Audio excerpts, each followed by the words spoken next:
جالك انذار طاعه، يبقى لازم تعرفي المعلومه دي كويس جدا قبل ما تسمعي اي كلام من اي حد. هي كبيرة عقل عارفة بتعمل ايه.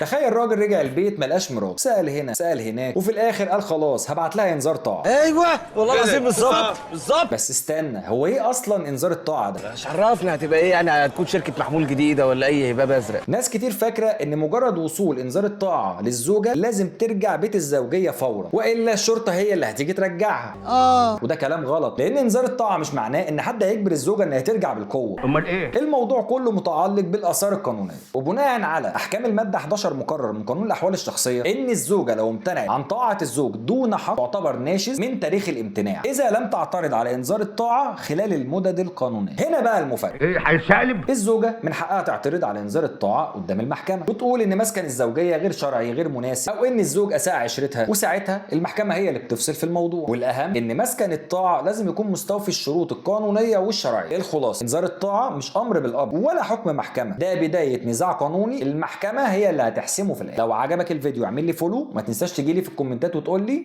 جاي في ايه.